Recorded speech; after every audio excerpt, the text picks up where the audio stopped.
Annette, I lost my sister during the shootings at Virginia Tech. I know that you have a similar story, but still very different when you lost your son. I was wondering if you could talk to us a little bit about him and what happened that day. Okay. Blair was a 16-year-old average teenager. He liked to write rap music, poetry. He was really good in school, very, very intelligent.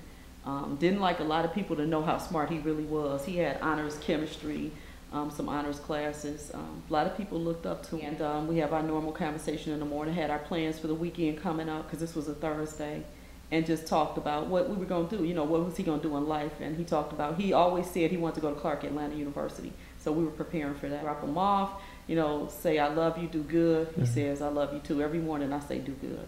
He goes to school, probably about 2 o'clock, I get a call, maybe 3, that Blair's been shot. And I call her and I'm like, Ma, somebody said Blair's been shot. She goes, who is this? I said, Ma, it's me. She goes, who is this? Because she couldn't tell who I was. I was just so upset, just thinking that that could have happened to my son. And as a mother, it hurts to talk about this.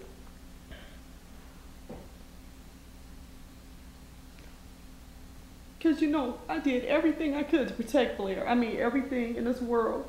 You know, we talked to him about violence. We talked to him about gangs and guns. And, you know, to hear a doctor come out and say, your son didn't make it, you know. Because I was thinking, God, you know, I would quit my job as a firefighter to take care of Blair. Whatever you want me to do in this life, I can do it. Just save him.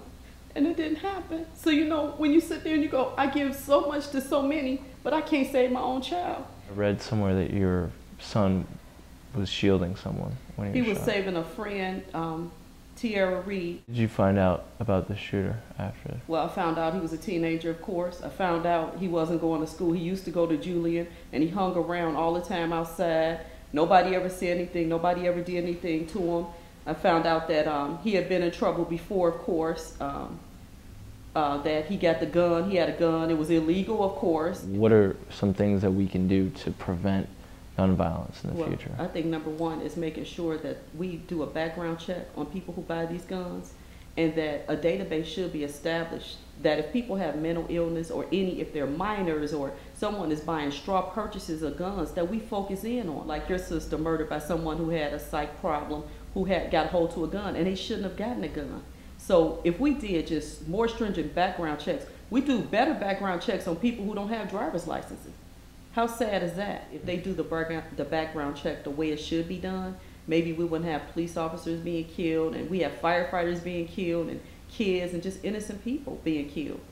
It will definitely make a difference. And I'm sure anyone who's logical could appreciate something so basic as that. And it's not infringing on any right. What do you think we need to do as a society to help get those laws passed? Well, as a society, we have to be more active and call our legislators, and we have to demand that they do something different. Is there anything that we haven't touched on, or anything that you'd like to talk about? Anything you want to say? Basically just that people may not think this will impact them at all. They may not see the face of gun violence, but believe it or not, I am the face of gun violence. I mean, a good job, an education, you know, 2-parent family raising my son, and my son is not here today.